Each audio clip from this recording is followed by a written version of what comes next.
एक बड़ा ही धनवान आदमी एक गांव में रहता था। जैसे कि ज्यादातर पैसे वालों को होता है, इस धनवान सेठ को भी अपने पैसों का घमंड था।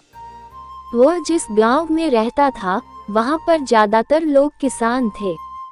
इन सभी किसानों के पास जितनी जमीन थी उससे कई गुना ज्यादा जमीन इस सेठ के पास थी। कई गरीब किसान इसके खेतों में काम करते थे। इसी गांव में मोहन नाम का एक बड़ा ही मेहनती और सच्चा किसान रहा करता था। मोहन का परिवार थोड़ा बड़ा था। उसके परिवार में उसके बूढ़े माँ बाप, पत्नी और 3 बच्चे थे जो अभी काफी छोटे थे। मोहन के पास ज्यादा जमीन नहीं थी, लेकिन जितनी भी थी उसमें वो बड़ी मेहनत करता और अपने परिवार का पेट पालने लायक अनाज उगा लेता था। बाकी के किसान भी यह देखकर हैरान रह जाते कि कोई कैसे इतनी सी जमीन में इतना ज्यादा फसल उगा सकता है। एक वर्ष उस गांव में काफी ज्यादा बारिश हुई, जिसके चलते कई किसानों की फसलें बर्बाद हो गई, जिनमें से एक मोहन भी था। अब मोहन धर्म संकट में पड़ गया, क्योंकि उसके परिवार में उसके अलावा कोई और कमाने वाला था नहीं और अपने परिवार को भूखा मरते हुए वो देख नहीं सकता था। वह जानता था कि इस गांव में अगर कोई उसकी मदद कर सकता है तो वह वही घमंडी सेठ है, जिसने गांव के कई अन्य गरीब किसानों को या तो कर्जा दिया है या तो अपने यहाँ काम पर रखा हुआ है। हाथ पर हाथ धरे बैठे रहने के बजाय उसने इस सेठ के पास जाने का फैसला किया और एक दिन उनके पास पहुंच गया।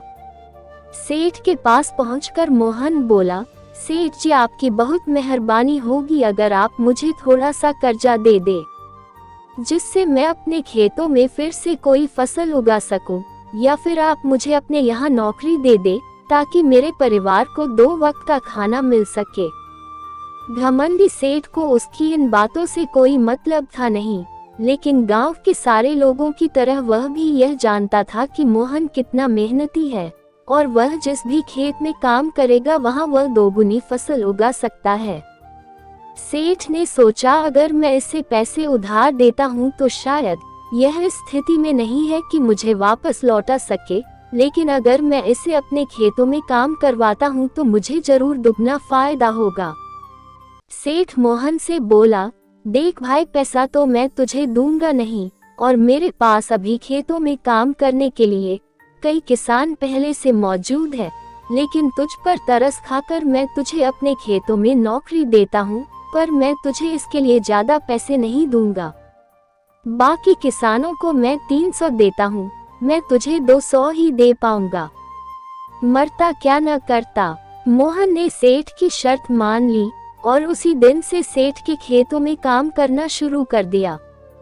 2 महीनों तक नियमित वो सेठ के खेतों में जाकर कड़ी मेहनत करता और देखते ही देखते 4 महीने का काम उसने अपनी मेहनत से 2 महीनों में ही खत्म कर दिया।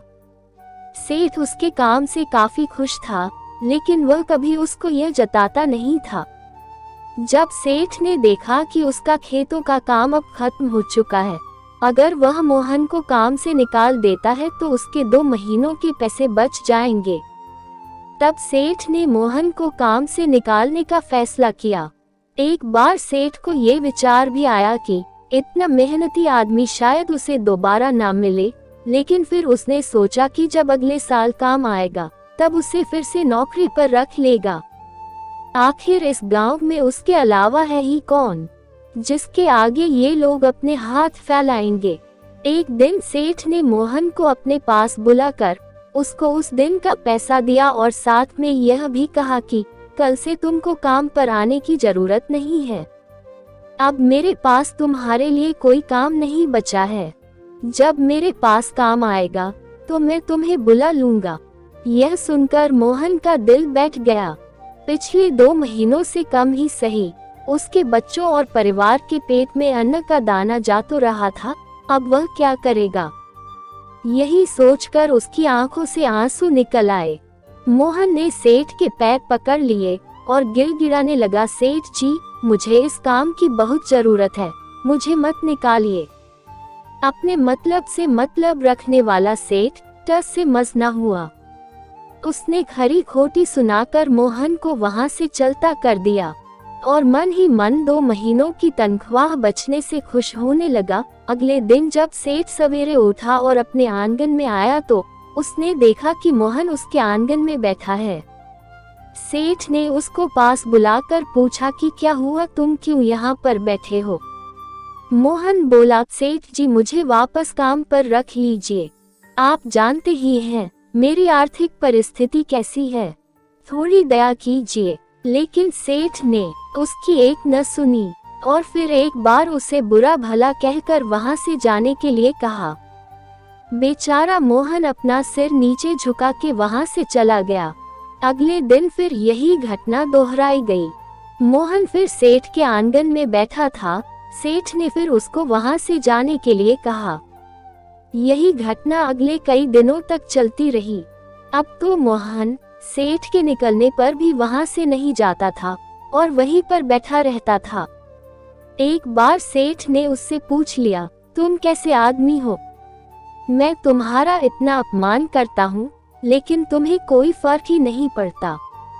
तब मोहन ने सेठ से कहा, बुरा तो बहुत लगता है सेठ जी, लेकिन जब घर जाता हूँ और भूख से बिलखते अपने माँ बाप और बच्चों को देखता हूँ तब यह अपमान मुझे कुछ भी नहीं लगता। इतना सब कुछ होने के बाद भी सेठ का दिल जैसे पत्थर का बना हुआ था। उसने मोहन को अभी तक काम पर नहीं रखा और न ही उसका ऐसा करने का कोई इरादा था। एक दिन सेठ ने सोचा कि कुछ दिनों के लिए किसी और गांव चला जाता हूं ताकि मोहन से पीछा छुड़ा सकूं।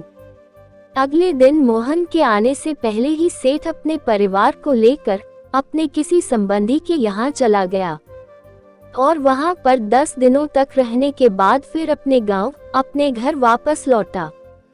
घर लौटते ही सेठ ने आसपास हर जगह नजर दौड़ाई तो पाया कि वहां पर अब मोहन नहीं था।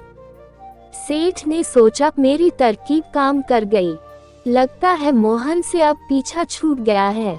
हालांकि अब सेठ के द्वार पर मोहन नहीं बैठा था, लेकिन मोहन का विचार अभी भी सेठ के मन में घर कर बैठा था। सेठ सोच रहा था, मोहन इतनी जल्दी हार मानने वाला आदमी तो नहीं दिखता है। उसके साथ क्या हुआ होगा? क्या उसे कहीं कोई और काम मिल गया होगा या फिर और कुछ? इन विचारों ने सेठ को बेचैन कर दिया और आखिरकार सेठ को मोहन की खबर लेने के लिए गांव में जाना पड़ा। सेठ को मोहन का पता नहीं मालूम था, इसलिए रोज पड़ोस के अन्य किसानों से पूछने पर पता चला कि मोहन घायल हो चुका है और अपने घर पर आराम कर रहा है। सेठ ने जब उसके घायल होने का कारण लोगों से पूछा तो सेठ को पता चला कि जब सेठ अपना घर छोड़कर किसी और गांव में गया था तब बंद घर देखकर कुछ चोर उसके यहाँ चोरी करने आए थे, जिनको रोकने की कोशिश करते हुए हाथापाई में मोहन चोटिल हो गया था। यह सब जानने के बाद सेठ का पत्थर का दिल अब मोम की तरह पिघल गया। सेठ को अपने किए पर पछतावा होने लगा। सेठ ने अपने आप को याद दिलाया कि कैसे उसने एक शरीफ और सच्चे आदमी को ज्यादा काम करवा कर भी उसको पूरा पैसा नहीं दिया और जिसको गले से लगाना चाहिए था उसे ठोकर मारकर भगाता रहा। सेठ मोहन का घर का पता पूछकर उसके घर पहुंचा तो देखा कि मोहन की घर की हालत बहुत खराब है। उसका परिवार भूख से बेहाल है और वह खुद अपने हाथ पैर पर चोट के साथ एक खाट में पड़ा हुआ है। यह दृश्य देखकर सेठ की आंखों से आंसू बह निकले। सेठ ने मोहन के पास जाकर उससे सच्चे दिल से माफी मांगी, उसको उसकी मेहनत के पैसे दिए, उसका इलाज करवाया और उसको हमेशा के लिए अपने यहाँ काम पर रख लिया। सीख: अगर भगवान ने हमें दूसरों से बेहतर जिंदगी दी है तो हमें उसका फायदा नहीं उठाना चाहिए और हो सके तो जरूरतमंदों की जिंदगी में भी सुधार करने की कोशिश करनी चाहिए। साथियों, कहानी कैसी लगी कमेंट करके बताएं और हमारे चैनल को सब्सक्राइब करके हमें भी सपोर्ट करें। वीडियो को देखने के लिए दिल से धन्यवाद।